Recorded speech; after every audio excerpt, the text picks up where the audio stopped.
Good morning! This is Bunja Gaming once again na nagbibigay ng tips and guides para sa maglalaro ng Night Crows.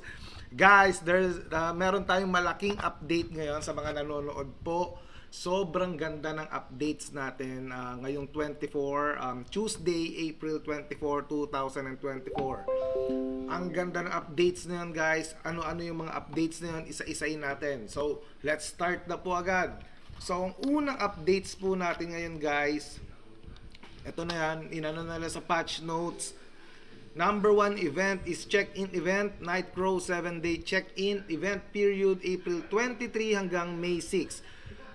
You can obtain 7 special items for 7 days upon login during the event period. So, ano yun? Anong event yun? Ito po yun, guys. Night Crow 7 days check-in. Ito na yon. Okay?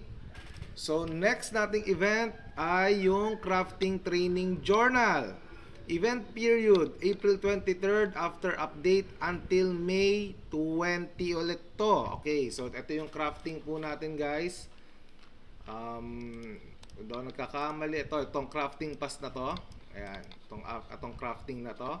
Ito yung mga makukuha dyan. Metal fragment. Hindi to. Hanapin natin, guys. Hanapin natin ang fragment na yon. Ayan. Ito yon, guys. 400 lang po ito. Pwede nating makuha to. Sobrang ganda nito dahil ang daming materials nito. So, bukod pa doon sa nakukuha natin. So, pwede natin click to. Purchase na natin to. 400 lang. Ayan yung isang event natin dito. So, kunin nyo na yan, guys. Sobrang ganda niyan. Gold support event. So, gold support event, period din. Kaka-start lang nito ngayon, 23. Rewards can be obtained after completing the mission. So, gold support event. Ito yung gold support event na sinasabi naman nila dyan, guys. Etong saan na yun? Hanapin natin, ha.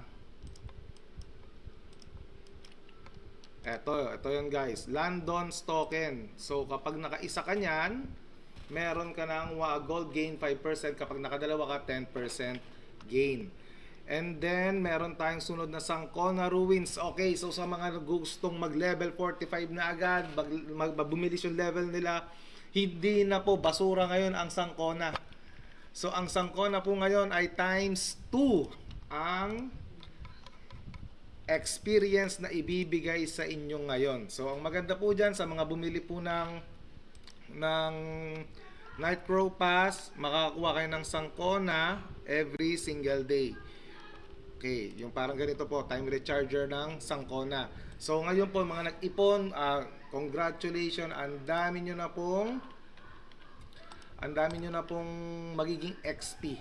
So, isa pang event, guys, kung mapansin nyo, lahat ngayon ng mobs, pinababa nila yung need na accuracy para tumama ka. So, sobrang dali na rin po ngayon mag-main quest. Grabe to si Night Crow, no? Talagang siya ng event talaga, ng mga updates niya, talaga nakakalula. Talaga sabi ko, wow, ang bilis mag-level up ngayon. So, yung mga nahihirapan dahil nagmi-miss sila. So, same damage pa rin yung mobs, guys. Pero mas tatama na kayo. Ibig sabihin, pag tumatama kayo, mas mabilis nyo mapatay yung monster. So, kapag napatay nyo yung monster, ibig sabihin lang nun ay mas madaling mamatay yun. At mabilis na yung progress natin. So, grabe yung event natin dito.